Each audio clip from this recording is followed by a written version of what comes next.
The cow lay dead, belly up in the dust, tongue lolling out like it had just heard the world's worst joke. Sheriff Jack Morrison stood over her, hat tipped low against the sun, jaw tight as a rusted barbed wire fence. And right then, he realized two things. 1. Daisy didn't die of natural causes. 2. Somebody had drained every last drop of water from his livestock tanks in the middle of a godforsaken drought. Taped to the fence post, flapping like a middle finger in the wind, was a bright pink flyer. Cedar Hollow HOA, water use violation rectified. Jack didn't need to read further. He knew exactly who was behind it. And Lord help her because she didn't know she just declared war on the sheriff of Dry Creek. Jack didn't shout, didn't stomp. He just exhaled slow and deep, eyes tracking the dry tanks, the cracked mud at the bottom like the earth itself was ashamed. The cattle were lowing restless, some nudging empty troughs like they were waiting for a miracle. He pulled out his phone, snapped a photo of the flyer, and then sent it to his deputy with 2 words. We got a situation. That done, he crumpled the flyer and stuffed it in his pocket like evidence from a crime scene, which in his book it was. Linda Prescott had always been the kind of woman who took a coloring book and complained it didn't come with instructions. Since moving into Dry Creek 3 years ago, she'd made it her mission to bring order to the chaos of rural life. Order in this case meaning beige fences, no visible mailboxes, and God forbid you hang laundry outside. She lived in Cedar Hollow, a cul-de-sac of 10 houses that looked like suburban witnesses in a rural murder trial. The rest of the town called it the compound, half joking, half fearful. Linda didn't just head the HOA. She was the HOA. Judge, jury, and executioner, all in capri pants and orthopedic sandals. Jack figured she'd come after him eventually. Everyone else had gotten their turn. Farmer Joe was fined for unauthorized sunflower arrangements. The Baptist church had to remove a decades-old neon cross because it disrupted the visual landscape. But draining a ranch's water tanks in Texas during a heat wave?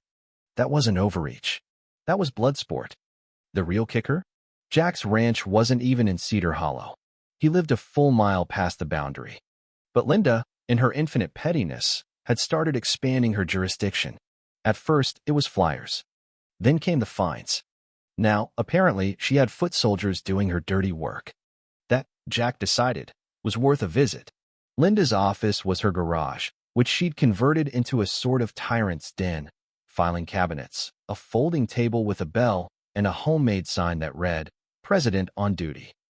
It smelled like air freshener and rage. Jack didn't knock. He just stepped in and tipped his hat. Linda looked up from her binder, blinking like she hadn't expected the law to walk in uninvited. Sheriff, she said, drawing the word out like a challenge. How can I help you? You drain my tanks. She gave a small, tight-lipped smile. Your livestock tanks were non-compliant with Article 7B of the HOA covenant. Stagnant water is a breeding ground for disease. We took preemptive action. You mean sabotage? I mean compliance, she said, folding her hands. It's my duty to ensure harmony in our community. This ain't a community. It's a town. And I'm not under your HOA. Not yet, she said, cool as iced tea. We've recently expanded our perimeter under the extended influence clause. Jack stared. The what? Linda flipped to a laminated page, tapped it proudly. It allows us to enforce standards within a 2-mile radius of Cedar Hollow. It's all perfectly filed with the county clerk. Ma'am, Jack said slowly, that clause isn't legally binding. You can't govern people who never agreed to be governed. This ain't a country club. It's Texas. People have guns and livestock and dead cows because someone decided to play HOA Batman. Linda arched a brow. If you're suggesting that I personally drained your tanks, you're mistaken. It was a community action. I'll keep that in mind when the lawsuits start flying. She leaned forward, voice sweet and venomous.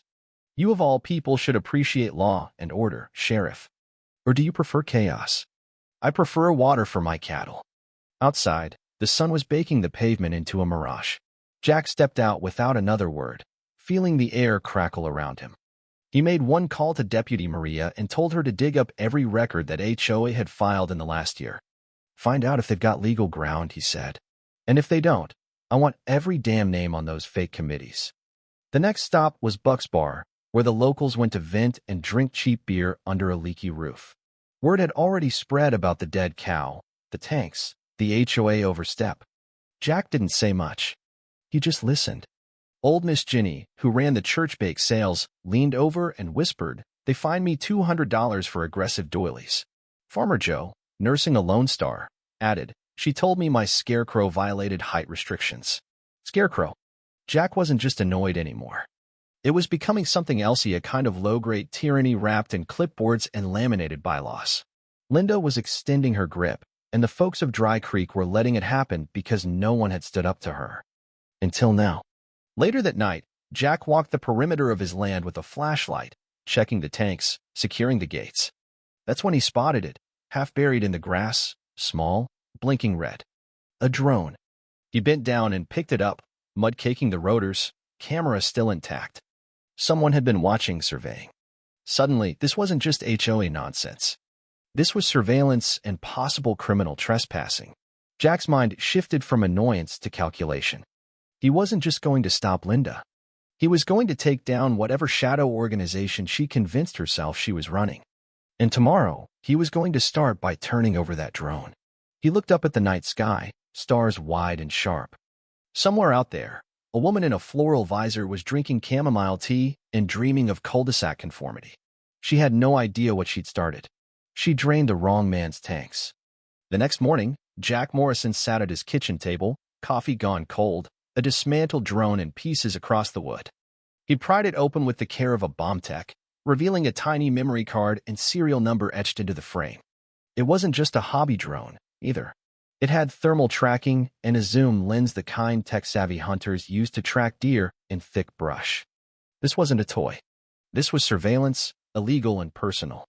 As Jack slipped the memory card into a reader and opened the files, he saw exactly what he expected: low-altitude flyovers of his land, footage of his barns, water tanks, even his back porch. One clip was time-stamped just 3 days ago, right around the time his tanks were drained. A blurry figure in a wide-brimmed hat, Dean, Linda's bootlicking HOA security chief, walked across his fence line with a hose in one hand and bolt cutters in the other. Jack exhaled slow, the kind of breath that came before a storm. By mid-morning, he was in his cruiser heading toward the county records office. The place smelled of old paper and coffee burned into the carpet. Maria, his deputy, had already beat him there. She looked up from a stack of manila folders with a grim smile. "Found some weird stuff, Sheriff," she said. Linda registered Cedar Hollow HOA as a nonprofit, but she's been using it like a private business, charging dues, issuing fines, collecting property improvement fees without approval from the county board. It gets better. She's filed new boundary maps showing the HOA covers an extra 3 square miles. But the maps aren't stamped by any official. Jack took the files and skimmed. So she forged the expansion. Looks that way. And nobody caught it because no one cared. Until now. Jack closed the file, jaw tight. Now we care. They drove back into town, passing familiar fields and rusted mailboxes. Every stretch of road feeling more like occupied territory than open country. In the weeks since the tank incident, stories had multiplied like fire ants. A single mom got fined for hanging Christmas lights in October. An elderly couple received a threat of lien over their wind chimes. Another man, Harley Blevins, a grizzled Vietnam vet, had his American flag removed from his porch. No one admitted who did it, but every story ended the same: a pink flyer and Linda's signature in cursive like it was a royal decree. Jack stopped by Harley's place first. The old man stood on his porch, flag in hand, veins bulging in his neck. "They came at night, Jack," Harley said, voice shaking more with fury than age. "Middle of the damn night. I put it back up the next morning, and they left me a fine taped to my truck for unregistered political display. That woman's drunk on power." Jack promised to look into it. But Harley wasn't alone. Every stop on his circuit that day brought another story, another pink flyer, another bit of petty tyranny disguised as civic order. The deeper Jack looked, the more it resembled a cult wrapped in cul-de-sac rules. And then came the moment that snapped the whole thing sideways. Late that afternoon, a panicked call came in over the radio. Livestock barn fire out near the Miller property. Jack flipped his sirens on and drove hard. When he arrived, smoke billowed out of a half-collapsed barn, charred beams still smoldering. The Millers were shaken but unharmed. Firefighters were already working to contain it. Jack knelt near the wreckage, eyes scanning. A metal sign lay twisted in the ashes, one of those HOA signs with community partner stamped across it. "Mrs. Miller approached, streaked and shaking. "We got a notice last week," she said. "Linda said we were out of compliance because of the color of our barn roof. Said she'd issue a removal order. I thought it was just empty threats." Jack looked at the scorched earth, the smell of burning hay still thick. "You think she did this?" "I don't know," she whispered. "But someone wanted it gone.